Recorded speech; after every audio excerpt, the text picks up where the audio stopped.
قابو کرنا بڑا آسان ہوتا ہے۔ اعلیٰ حضرت بریلوی رحمۃ اللہ علیہ فرماتے ہیں بیٹیاں نازک شیشیاں ہوتی ہیں، ان کو تو ذرا سی چوٹ لگے تو ٹوٹ جاتی۔ دیکھیں کتنا بڑا جملہ کہا بریلی کے امام، نازک شیشیاں ہیں، ذرا کوئی آدمی گمراہ کرتا ہے، ذرا خراب کرتا ہے۔ اب دیکھیں نا، یہ جو بچیوں کو بچے ایک مس گائیڈ کرتے ہیں، انہیں بڑے بڑے خواب دکھاتے ہیں، وہ بیچاری ماں باپ کو چھوڑ کے، بہن بھائی کو چھوڑ کے اس کے ساتھ شادی کرتی ہے، پھر جو اس کا بعد میں حشر ہوتا ہے، آپ ادلیاں نو سردار پہن تکے تے شرما والیاں نو جھوٹے ڈولیاں دے۔ پھر وہ بیچاری ماں باپ رکھتے نہیں، وہ ظلم کرتا ہے، تو کتنی بڑی تکلیف میں وہ بچی آ جاتی۔ نازک شیشی ہوتی ہے نا تو ٹوٹ جاتی۔ یہی حال اب جدید خواتین اور یہ جو کچھ اینکر پرسن ہیں، یہ اصل میں نا یہ آپ کو سیاست سکھاتے ہیں، لیکن یہ مادر پیدر آزاد لوگ ہیں، بالکل آزاد۔ یہ تو علماء شور نہ کریں، بات نہ کریں، گفتگو نہ کریں، مشائخ بات نہ کریں، اور یہ جو کچھ سنجیدہ اور دینی طبقہ ہے یہ کچھ شور نہ کرے، یہ تو روڈوں پہ ننگے ہو کے آ جائیں معاذ اللہ۔ خوفناک نظریہ رکھتے ہیں یہ لوگ۔ عورت کو کہتے ہیں تیرے حقوق ہم تجھے لے کے دیں گے، مثلاً وہ کون سا حق ہے جو تم نے لے کے دینا ہے؟ میرے نبی کریم صلی اللہ علیہ وسلم نے اس کو بیٹی بھی بنایا ہے، اس کو بہن بھی بنایا ہے، اس کو ماں بھی بنایا ہے، اسے بیوی کا عالی شان رتبہ بھی عطا فرمایا ہے۔ اور چونکہ بیٹی کا بھی حق بڑا بیان کیا جاتا ہے، بہن کا بھی، ماں کا بھی، اور بیوی کے معاملے میں لوگ سمجھتے ہیں کہ زیادہ بات نہیں کرنی چاہیے، شاید مسئلہ خراب ہو جائے۔ حالانکہ نبی پاک صلی اللہ تعالیٰ علیہ وسلم نے بیوی کے بارے میں پتہ کیا فرمایا؟ فرمایا جب تم نکاح کر لیتے ہو تو اپنا ایمان محفوظ کر لیتے ہو۔ اب میں اس کی شرح نہیں کرتا، اب خود کر لیجئے گا کہ وہ ایک ایسی شخصیت ہوتی ہے کہ جس کی موجودگی میں آپ کا ایمان محفوظ ہے۔ اب میں نہیں سمجھتا کہ اس سے بڑی بات کوئی اور ہو سکتی ہے، جس کی موجودگی میں آپ کا ایمان، اور بھئی یہ حدیث پاک عرض کر رہا ہوں، نکاح جب کوئی کر لے تو اس نے اپنا ایمان مکمل کر لیا۔ اس کا معنی یہ ہوا کہ آپ کا ایمان محفوظ ہے اس کی موجودگی میں، تو اس سے زیادہ بھی، یعنی ایمان سب سے قیمتی چیز ہے نا، تو اس کے محفوظ ہونے کی وجہ حضور نے نکاح بیان کر دی۔ اب میرا خیال ہے بی بی اگر کوئی اس سے بڑا حقوق مانگے گی تو بیوقوفی کرے گی۔ اتنا بڑا درجہ نبی کریم نے اسے عطا کر دیا، اتنا بڑا مقام دے دیا کہ تو خاوند کے ایمان کے محفوظ ہونے کا ذریعہ بن گئی ہے۔ عورت کو جو حقوق رسول کریم صلی اللہ تعالی علیہ وسلم نے عطا فرمائے، نبی پاک نے جو حقوق دیے، دیکھیں نا، حضرت عبداللہ ابن عمر رضی اللہ تعالیٰ عنہ کی اہلیہ بیمار تھی، تو جلدی جلدی سے وہ آئے، تو جب بہت جلدی ہو، سفر بڑا شدید تھا، تو آپ نے جلدی سے نماز ادا کی، جلدی سے چلے۔ آپ کے خادم کہنے لگے حضور خیریت ہے؟ فرمایا میری بیوی بیمار ہے۔ تو اس نے عرض کی حضور آپ کی اہلیہ بیمار ہے، تو آپ نے نماز بھی جلدی سے پڑھی، سفر بھی جلدی جلدی کیا۔ تو فرمانے لگے یہ وہ چیزیں ہیں جو ہمیں مدینے والے رسول نے سکھائی ہیں۔ آپ اس کیفیات کو سمجھیں کہ حضور صلی اللہ علیہ وسلم نے درس دیا۔ اور پھر ایک اور بہت بڑی بات، یہ فضیلت کسی اور کو نہیں دی، جو عورت کو حضور نے فضیلت دی، یہ فضیلت کسی اور کو نہیں دی۔ کبھی حضور نے فرمایا کہ تمہارا ابا تمہارے ساتھ بہت سخت رویہ کرے تو تم نے اس کو اس سختی پر داد دینی ہے؟ فرمایا چلو اگر وہ زیادتی بھی کرے تو تم نے اس کے ساتھ سلوک اچھا ہی کرنا ہے۔ لیکن آپ ایک بات کو سمجھے نا کہ بچے کے بارے میں، بیٹے کے بارے میں، بیٹی کے بارے میں فرمایا 10 سال کے ہو کے نماز نہ پڑھیں تو سختی کرو، تمہارا ڈنڈا بھی لٹکنا چاہیے۔ بہت ساری جگہوں پہ بہت سارے لوگوں کے لیے سختی کا حکم دیا، لیکن عورت کے لیے حضور نے جو جملے کہے، اصل میں ہم سمجھتے ہیں کہ یہ ایک بات ہے، مشہور ہو گئی ہے روایت حدیث، تو بس اس کے پس منظر پر اور جملوں کے حسن پر شاید معاذ اللہ غور کرنے کی ضرورت نہیں۔ ذرا اس لفظ کی تاثیر پر غور کریں۔ حضور نے فرمایا عورت ٹیڑھی پسلی سے پیدا کی گئی ہے، یہ ٹیڑھی ہے، کو سیدھا کرنے کی کوشش کرو گے تو ٹوٹ جائے گی۔ تو حضور پھر ہمارے لیے حکم کیا ہے؟ فرمایا جیسی ہے تم اسی کے ساتھ نبھا کرو۔ آپ سمجھیں کہ اتنا محفوظ حضور نے درجہ دے دیا بی بی کو، اتنا محفوظ کہ فرمایا غلطی بھی ہو تو میرے غلاموں تم اس کے ساتھ نبھا کرو، گزارا کر لو۔ کو کیا اور حق چاہیے عورت کو؟ جس کو اس کی غلطیوں سمیت نبی پاک نے قبول کرنے کا حکم دے دی کہ اس کی کمزوریوں سمیت قبول کر لو. اب اس کو اور کیا کوئی کمزوریوں سمیت قبول کرتا ہے؟ کبھی آپ دکان پہ بیٹھے ہو تو آپ کہیں بھی اس میں یہ بھی غلطی، میرے مال میں یہ بھی کمزوری ہے، یہ بھی کمزوری ہے، یہ بھی کمزوری ہے، تو کر لے قبول. کرتا ہے کوئی؟ کوئی شخص ایسا ہو جو کسی چیز کی کمزوریاں بیان کر کے کہ اسے قبول کرو؟ پر رسول کریم صلی اللہ تعالی علیہ وسلم نے نا ہمیں سبق دیا، حضور نے ہمیں درس دیا، نبی پاک نے ہمیں پیغام دیا. فرمایا یہ ٹیڑھی ہے، سیدھی کرنے کی کوشش کرو گے تو بیچاری ٹوٹ جائے گی، تو اس کے ساتھ نبھا کر جاؤ. آپ میری بات کو سمجھیے گا. چلیں میں اس پر ایک اور بخاری مسلم کی حدیث پڑھتا ہوں. حضرت سلمان فارسی رضی اللہ تعالیٰ عنہ اور حضرت ابو درداء کے درمیان بھائی چارہ تھا. مکے سے مدینے جب لوگ آئے تو حضور نے بھائی بھائی بنایا تھا. ان کے درمیان بھائی چارہ تھا تو ابھی پردے کی آیات نازل نہیں ہوئی تھیں تو لوگ ایک دوسرے کی طرف جاتے تھے. حضرت سلمان فارسی رضی اللہ تعالیٰ عنہ حضرت ابو درداء رضی اللہ تعالیٰ عنہ کے گھر میں تشریف لے گئے تو دیکھا کہ ان کی بیوی بڑی غمگین بیٹھی ہیں. تو ہم نے فرمایا بہن کیا ہوا؟ تو کہنے لگی تمہارے بھائی کو دلچسپی کوئی نہیں رہی، ہر روز روزہ رکھ لیتا ہے اور ساری رات نفل پڑھتا ہے. حضرت سلمان فارسی کہنے لگے ٹھیک ہے کر لیتے ہیں بندوبست. نماز دین ہے کہ نہیں؟ دین ہے نا یہ چیزیں. لیکن حضرت سلمان فارسی جناب ابو درداء سے کہنے لگے آج میں نے تیرے گھر میں رہنا رات کو، کیونکہ وہ تو ساری رات نماز پڑھتے تھے، نفل پڑھتے تھے. انہوں نے کہا ٹھیک ہے. ایک بستر لا کے بچھا دیا حضرت سلمان فارسی کے لیے. سلمان فارسی فرمانے لگے دوسرا بھی لا. کہا وہ کیا کرنا ہے؟ فرمانے لگے تو نے بھی سونا ہے، میں نے بھی سونا ہے، تو نے بھی سونا ہے. عشاء پڑھیں گے اور پھر دونوں سوئیں گے. کہا میں نے تو نماز پڑھنی ہے. فرمایا تہجد کے وقت اٹھ کے پڑھیں گے، اللہ کے رسول بھی رات آخری حصے میں جا کے نماز پڑھتے ہیں. ادھر ساتھ سلا لیا. وہ تھوڑی کو دیر سوئے، اب عادت تھی ساری رات اٹھنے کی، ذرا اٹھنے لگے بستر سے تو حضرت سلمان فارسی فرمایا چپ کر کے سو جا، وہ بڑی رات پڑی ہوئی، چپ کر کے سو جا. وہ لیٹ گئے، پھر اٹھنے لگے تو فرمایا سو جا چپ کر کے، بڑا ٹائم ہے. سحری کے وقت اٹھے، نفل پڑھے. ان کا ارادہ تھا روزہ رکھنے کا تو فرمانے لگے کل رکھا تھا نا نفلی روزہ؟ جی رکھا تھا. پرسوں بھی رکھا تھا، ترسوں بھی رکھا تھا. فرمایا آج نہیں رکھنا، آج میں تیرا مہمان ہوں، سارا دن کٹھے مل کے روٹیاں کھائیں گے، آج نہیں روزہ رکھنا. سلا دیا. اب حضرت ابو درداء رضی اللہ تعالیٰ عنہ کہہ تو کچھ نہ سکے، پر کہنے لگے سلمان تم پتہ تم کیا کر رہے ہو؟ نہ تم نے مجھے رات اٹھ کے زیادہ نفل پڑھنے دیے، سویرے روزہ نہیں رکھنے دیا. تو حضرت سلمان فارسی کہنے لگے کوئی لمبی بات تو نہیں نا؟ چلتے ہیں نا ابھی فجر میں مسجد نبی میں تو نبی پاک کو بتاتے ہیں. سرکار دو عالم علیہ السلام کی خدمت میں تو اپنی بات کرنا، میں اپنی کروں گا. حضور نتیجے کا اعلان فرما دیں گے، بات طے ہو جائے گی. حاضر خدمت ہوئے، عرض کی یا رسول اللہ صلی اللہ تعالی علیہ وسلم یہ ساری رات نفل پڑھتے ہیں، ہر روز روزہ رکھتے ہیں، ان کی اہلیہ غمگین بیٹھی ہیں، حکم فرمائیں. تو نبی پاک صلی اللہ علیہ وسلم نے فرمایا پھر ہوا کیا؟ یا رسول اللہ میں نے رات سلایا ہے، سحری میں اٹھایا ہے، سویرے روزہ نہیں رکھنے دیا. نبی پاک نے فرمایا سلمان فارسی نے ٹھیک کیا، سلمان فارسی نے ٹھیک کیا. پھر حضور نے فرمایا، نبی کریم نے فرمایا ابو درداء تیرے اوپر اگر اللہ کا حق ہے، اس کے رسول کا حق ہے، دین کا حق ہے، تو فرمایا تیری آنکھ کا بھی تیرے اوپر حق ہے، تیرے وجود کا بھی تیرے اوپر حق ہے. یہ حضور نے فرمایا تیرے بچوں کا بھی تیرے اوپر حق ہے، تیری بیوی کا بھی تیرے اوپر حق. اس حق کو بھی سمجھے. حقوق اللہ بھی ہیں پر تیری آنکھ کا بھی تیرے اوپر.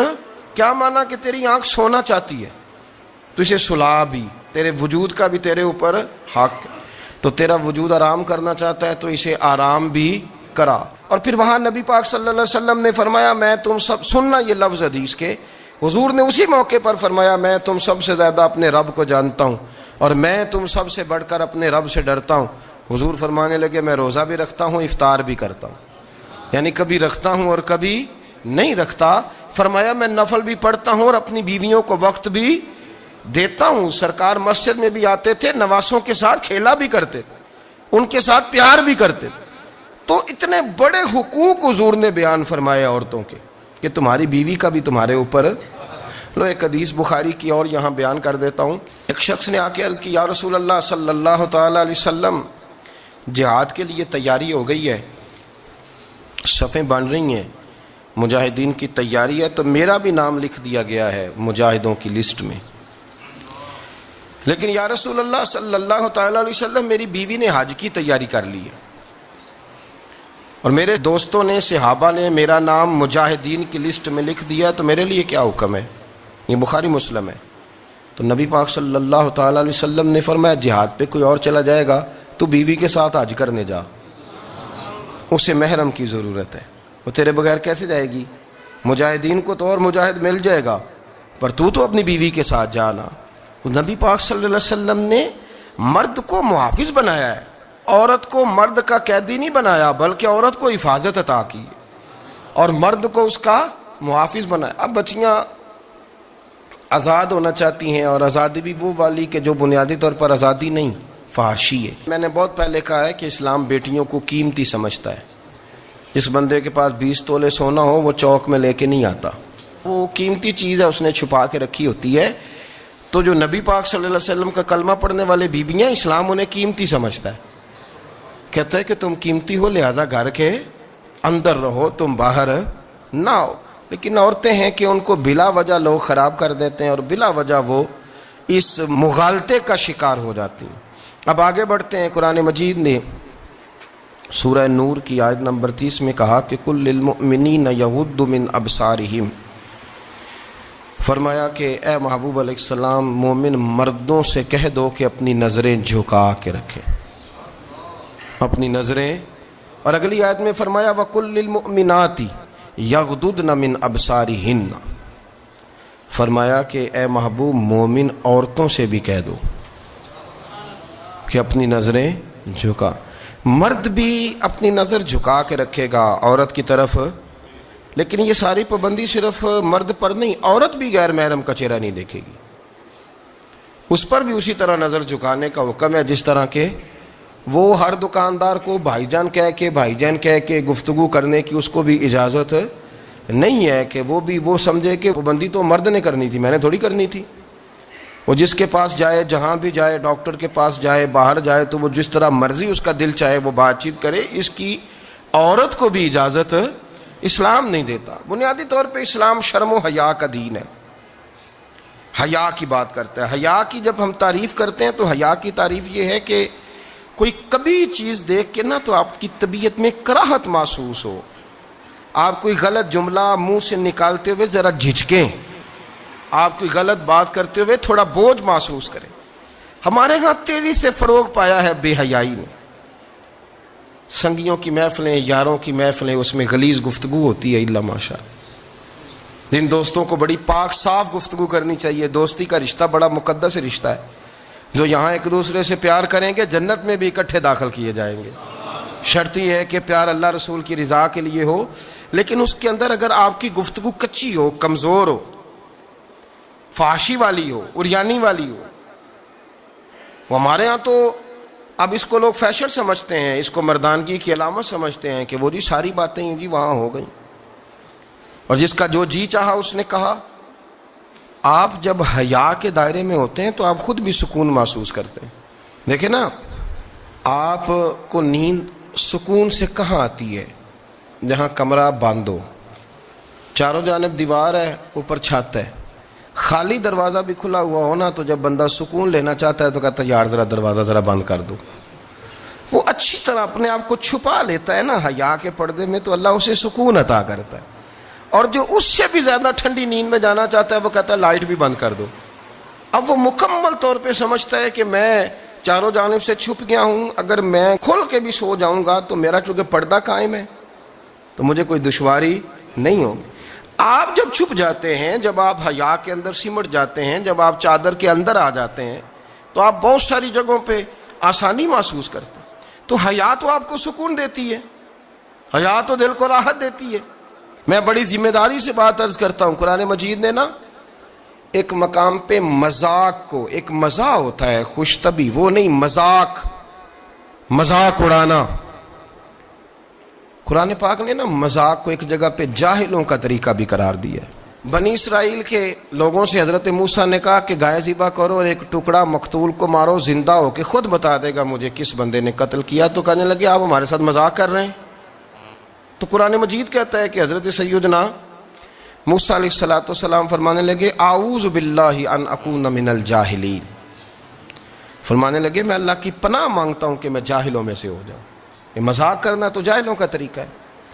اگر آپ کی زبان سے بے حیائی کا جملہ نکل گیا، اگر آپ کی زبان سے بے حیائی کا جملہ نکل گیا، آپ نے کہہ دیا کہ ہم آزاد لوگ ہیں، جو مرضی کریں گے، جو مرضی کہیں گے، جو ہمارا دل میں آئے گا کریں گے، تو پھر تو لوگ آپ کا وہ حشر کریں گے کہ آپ سے برداشت ہی نہیں ہوگا. جس کا لوگ مذاق بنا لیتے ہیں اور جو مذاق بن جاتا ہے پھر اسے کوئی جینے دیتا ہے.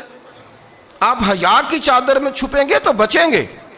اگر آپ نے اپنا مذاق بنوا لیا یہ کہہ کہ میں نے مرضی کرنی ہے، پھر یاد رکھنا چھپنے کو جگہ نہیں ملے گی، پھر تکلیف میں آ جائیں گے، پھر بہت بڑی اذیت کا شکار ہو جائیں.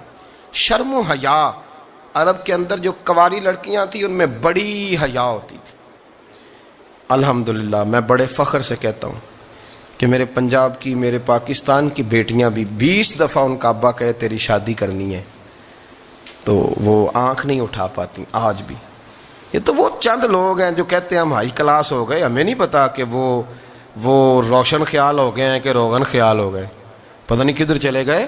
ورنہ ہماری بیٹیاں آج بھی جب ان سے ان کا باپ، ان کی ماں بات کرتی ہے تیری شادی کی، تو وہ تو شرم کے ساتھ پچھلے سے پچھلے کمرے میں چھپتی ہیں.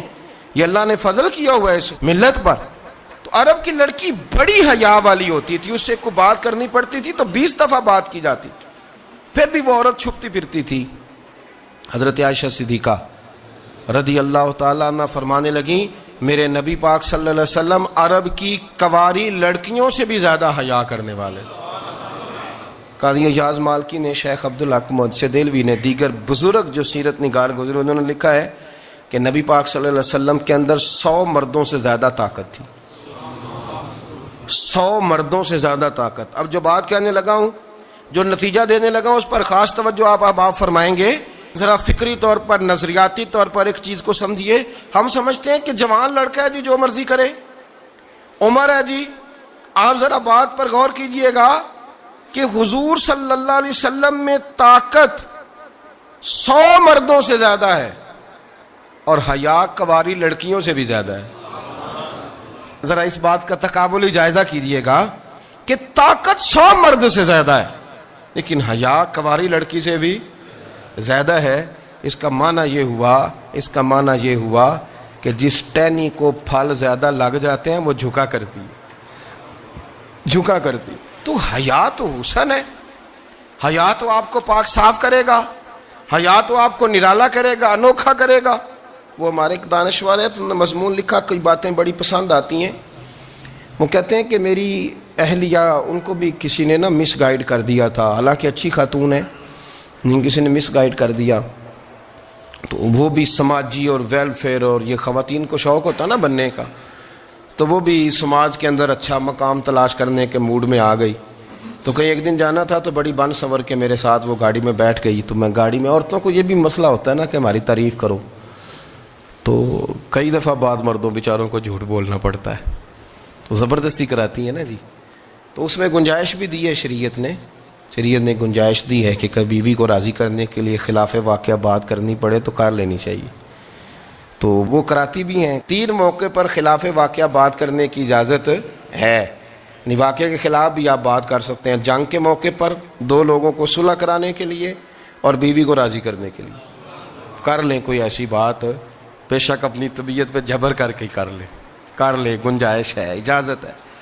تو وہ کہتے ہیں جب وہ گاڑی میں میرے ساتھ بیٹھی بن سنور کے، تو وہ تقاضا کرنے لگی کہ میں نے بڑے اچھے کپڑے پہنے ہیں پر آپ نے توجہ نہیں کرائی. وہ سیانا بندہ تھا، وہ چاہ رہا تھا کہ میری خاتون سمجھ جائیں. وہ کہتے ہیں مجھے پتا تھا کہ بیچاری مس گائیڈ ہو گئی ہے، دل کی بڑی اچھی ہے، سیانی ہے، لیکن اس کو کچھ خواتین نے، کچھ لوگوں نے مل کے اس کو ذہن غلط کر دیا ہے کہ سماج میں نکلو، باہر جاؤ، کام کرو، فلاں کرو، اپنی مرضی سے جیو. تو میرے ساتھ گاڑی میں بیٹھی کہیں جانے کے لیے، تو مجھ سے کہنے لگی کہ آپ نے میری طرف توجہ ہی نہیں کی، آپ نے کوئی ذکر ہی نہیں کیا کہ میں کیسی لگ رہی ہوں. تو وہ کہتے ہیں میں نے اسے کہا کہ اگر تو ناراض نہ ہو تو پھر میں صحیح والی تعریف کر دوں. تو اس نے کہا کہ آپ کر دیں. تو کہتے ہیں میں نے درد سے اور خلوص سے اپنی بیوی سے کہا، خلوص کے ساتھ. میں نے کہا میں تو روز گھر ہوتا ہوں، روز شام کو گھر ہوتا ہوں، اگر تو میرے لیے تیار ہوتی تو میں تیری تعریف کرتا، لیکن آج تو باہر جانے کے لیے تیار ہوئی، تو پھر ان سے تعریف کی امید رکھ جن کے لیے تو نے تیاری کی ہے. میرے لیے تیاری کرتی تو میں تو ہر شام تیرے پاس ہوتا ہوں. کہتے وہ میرے لفظوں میں درد تھا تو وہ بھی رو پڑی اور کہنے لگی آپ گاڑی روک دیں, مجھے باہر جا کے کسی کو راضی نہیں کرنا, میں نے اسے راضی کرنا ہے جس کو رب کریم نے میرا شوہر بنایا ہے اور میرے لیے منتخب کیا ہے میرے ماں باپ کو, میں واپس لوٹتی ہوں. یہ ایک پہلو ہے سلگتا ہوا, اس کو سمجھا جائے. رسول کریم صلی اللہ علیہ وسلم عرب کی کواری لڑکیوں سے زیادہ حیا والے تھے, کواری لڑکیوں سے زیادہ حضور حیا فرمایا کرتے تھے. جب خانہ کعبہ کی مکہ شریف میں تعمیر ہو رہی تھی نا, اہل عرب اس کو تعمیر کر رہے تھے, تو نبی پاک صلی اللہ علیہ وسلم اپنے چچا حضرت عباس کے ساتھ خانہ کعبہ کی تعریف میں مصروف تھے. تو عرب کے لوگ چونکہ لمبا کرتا پہنتے تھے پیروں تک, تو نیچے اگر کسی وقت کوئی چیز نہیں بھی ہوتی تھی تو کسی کو وہ نظر نہیں آتی تھی, چونکہ پردہ رہتا تھا, ایک لمبا کرتا پہنا ہوا ہوتا تھا.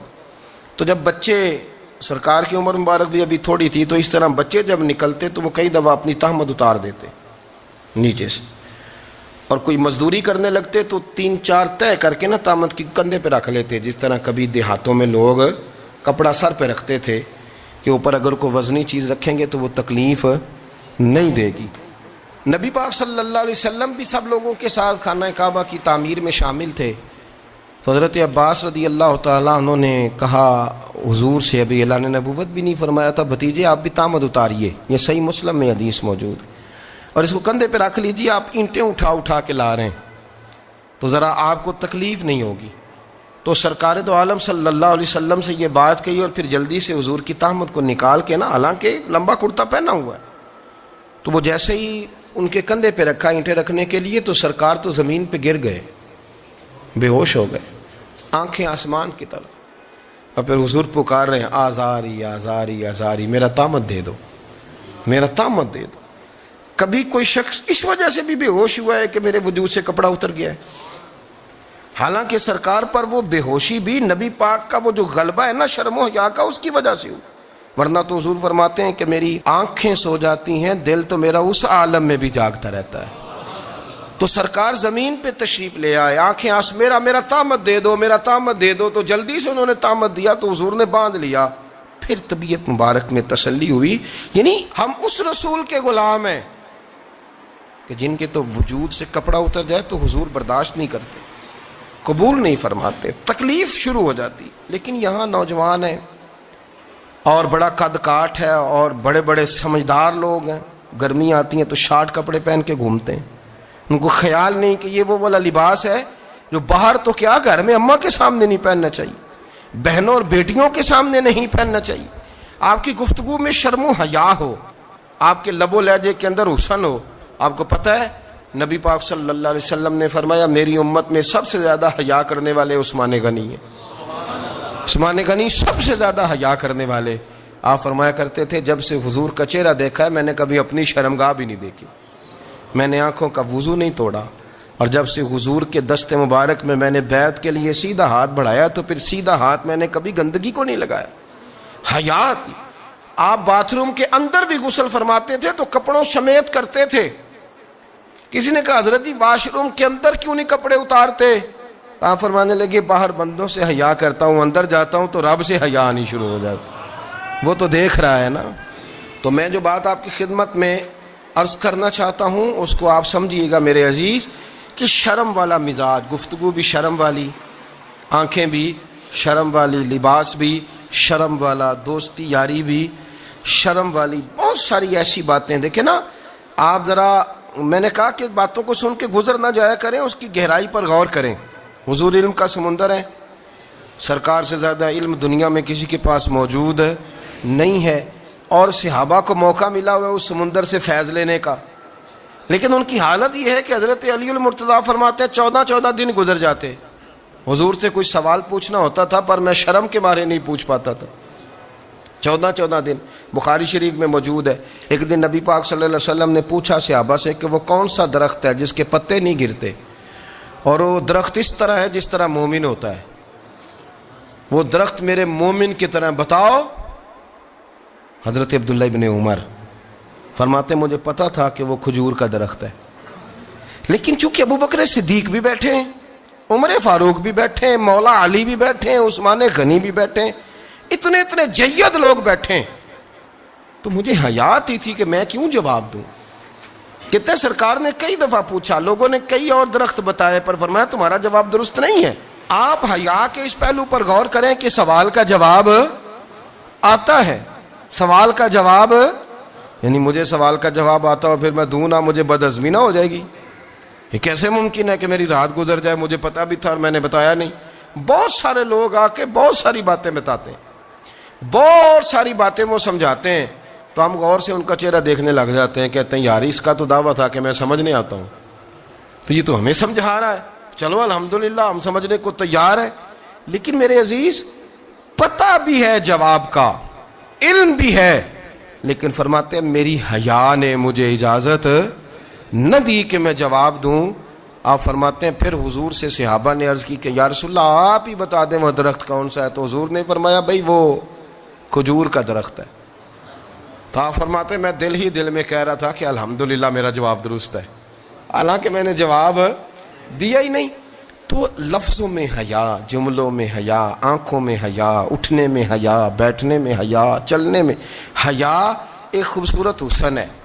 اور نبی پاک صلی اللہ علیہ وسلم نے فرمایا جب تو بے حیا ہو جائے نا پھر تو آزاد ہے, پھر تو جو مرضی کا, پھر تو جو. اس لیے بزرگ جب کسی کو بے حیا کہتے تھے نا, اللہ اکبر, اور جب کسی کو کہتے تھے نا یہ بے حیا ہے, تو لوگ سمجھتے تھے کہ ہلکی سی بات کر دی, لیکن ان کا معنی یہ ہوتا تھا کہ بس بھائی اب اس کے ساتھ کوئی کلام کرنے کی ضرورت, اس کو اب اصلاح کی ضرورت نہیں, یہ بے حیا ہے. کیا معنی کہ اب یہ جو اس کے دل میں آئے گا وہ کرے گا, جو اس کی طبیعت چاہے گی وہ کرے گا, اب یہ کسی پہلو بھی قابو آنے کو تیار, بے حیا ہو گیا. بے حیائی بہت بڑا عیب ہے. اور جو لوگ کہتے ہیں کہ ہمیں بالکل آزادی ہونی چاہیے, ہمارا اپنا جسم ہے تو ہماری اپنی مرضی چلے گی. ایک وزیر صاحب ہیں, پتہ نہیں میں ان کو جانتا تو نہیں, انہوں نے سینٹ میں تقریر کی ہے, میں نے ان کی بات سنی ہے. اس نے کہا نہیں نہیں بھائی جسم رب کا ہے تو مرضی بھی تو رب کریم کی چلے گی, اور مرضی بھی یہ مرضی بھی اللہ کی. یہ مجھے تھوڑا سا مسئلہ ہے جسم پر, کبھی کبھی مجھے کثرت سفر سے الرجی ہو جاتی ہے. میرے ساتھ لوگ نا دل سے پیار کرتے ہیں, شاید ہی کوئی اچھا ڈاکٹر ہو جس تک میرے سنگی مجھے لے کے نہ گئے ہوں, پر جسم اللہ کا ہے نا, مرضی بھی جب وہ چاہے گا صحت دے گا. کیوں کچے کاموں میں لوگ پڑ گئے, کیوں غلط لوگ سوچ میں پڑ جاتے ہیں, یہ اسی کا ہے. اور جب وہ چاہے گا, آپ اس بات کو اچھے طریقے سے سمجھ لیں کہ جو اپنی مرضی چوکوں چوراہوں میں کر رہے ہوتے ہیں نا, جو مرضی گاندمند, وہ جانور ہوتے ہیں, وہ جانور ہوتے ہیں جو نہ چونک دیکھتے ہیں نہ گلی دیکھتے ہیں, نہ انہیں پتہ ہوتا ہے کہ جگہ کون سی ہے. وہ انسان, میں نے کہہ دیا جو میں نے کہنا تھا, میں نے کہہ دیا, وہ جانور ہوتے ہیں. اور جو کچھ انسان ہوتے ہیں نا, ان کے اندر کچھ نہ کچھ پھر شرم حیا بھی ہوتی ہے. وہ چوکوں چوراہوں میں وہ حرکتیں اور وہ کام نہیں کرتے جو جانور کرتے ہیں. ان کے لیے بڑے پردے ہوتے ہیں, ان کے لیے بڑی باتیں ہوتی ہے, ان کے لیے بڑا کچھ ہوتا ہے. جو بالکل آزاد ہو جائے, کوئی پتہ نہ ہو کس وقت کیا کہنا ہے کیا کرنا ہے, تو پھر وہ دائرہ انسانیت سے خارج ہو جاتا ہے. ہم آپ کو کیا دعوت دیں, آپ تو وہ باتیں کر رہے ہیں جو اسلام کا انسانیت کے حق میں بھی ٹھیک نہیں. آپ تو وہ والی باتیں کر رہے ہیں جن کا انسانیت بھی تقاضا نہیں کرتی کہ یہ باتیں ہونی چاہیے. لیکن ایک بات, میں تو جذباتی نہیں ہوتا, میں بڑے غور سے چیزوں کو دیکھتا ہوں, سنتا ہوں. اور نہ میں ان موسمی مینڈکوں کی, وہ مجھے عاتق صاحب کہنے لگے جی بڑے بڑے مولوی ایک بندے کے ساتھ بیٹھے ہوئے ہوتے تھے اور وہ روزے میں بڑے بڑے درس دیتا تھا, تو وہ بھی فلانی حرکتیں کر رہا ہے. تو میں نے کہا ہم نے تو پرانا کہا تھا کہ موسمی مینڈک ہے, تو پرانے کہہ رہے ہیں کہ اداکار ہے, تو وہ جہاں کاسٹ کریں گے وہاں وہ اداکاری کرے گا. آپ کسی مذہبی جگہ کر لیں تو وہاں کر لے گا, کہیں اور جگہ کریں گے تو ہم تو پرانا کہہ رہے ہیں. تو کسی کو کبھی سمجھ آتی ہے تو کسی کو کبھی اور جگہ جا کے سمجھ آتی ہے. ہم ان لوگوں سے پریشان نہیں ہوتے. کیوں؟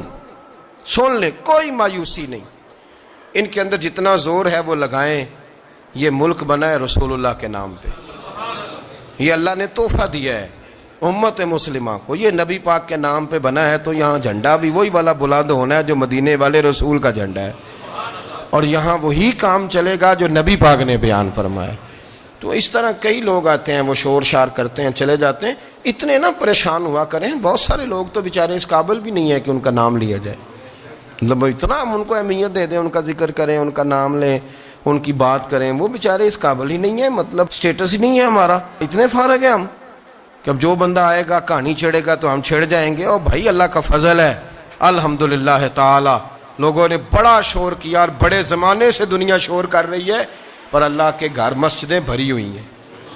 مسجدیں بھری ہوئی ہیں. ہماری بیٹیاں پردے کرتی ہیں, پردے کو پسند کرتی ہیں, وہ حجاب میں رہتی ہیں, وہ سمجھتی ہیں کہ ہمارا اصل حسن کیا ہے.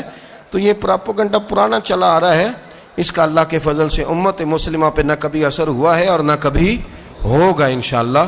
اللہ تعالی ہمیں حق پر استقامت